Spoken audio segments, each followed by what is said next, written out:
Әр адам өз дене мүшелерін білу керек. денсаулығын Және денсаулығымыз жақсы болу үшін денсаулығымыз жақсы болу үшін спортпен айналысу керек. салауатты өмір салтын Салауатты өмір салтын ұстануымыз керек. ұстану керек. Не ол өмір салты деген, салауатты өмір салты деген? Спортпен Ана неге қарап, көрсетіп айтамын. Әр таман не бұрышқа қарай тұрсаң, саған ыңғайлы болады. тазалық сақтау керек.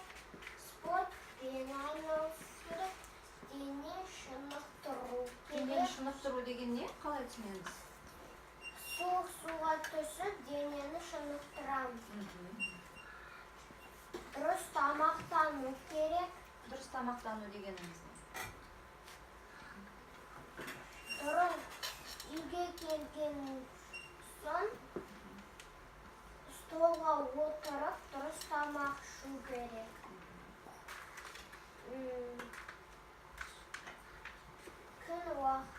Күн тәртібін Күн тәртібін сақтау керек.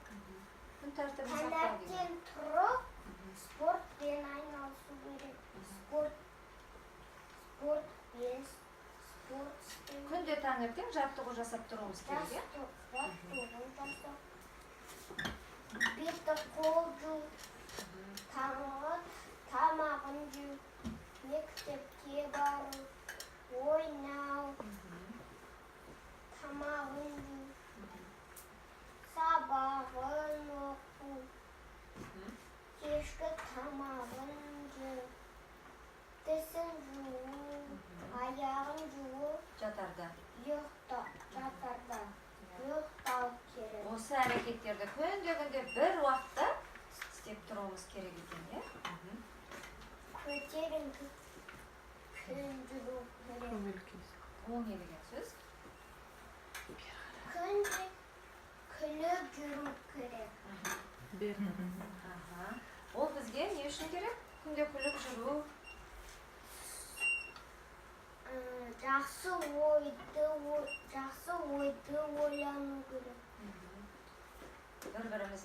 Бір-бірімізге тек жақсылық жасау керек. дұрыс айтасың. Сол кезде біз ауырмаймыз. Жақсылық жаман нәрсе жасасақ, біз ауырып қаламыз. дұрыс айтасың. Тамаша. Аристотель Баяғы заманда Аристотель жанды дене қозғалмаса өледі деген. Оны қалай түсінеміз? Спортпен айналысу керек. Қозғалу деген ол Қозғалу деген ол спорт. спорттық ойындармен, жаттығулармен жасап көбірек қимылдап тұру керек екен, е? Аристотельдің сөзін балалар есіңізге сақтап алайық, е? Жанды қалай дедің? Жанды дене қозғалмаса өледі деген сөз, ауырады деген сөз, е? бірінші байлық денсаулық, құрметті апайлар, ата-аналар, балалар, рахмет назар алғаныңызға. Сау болыңыз.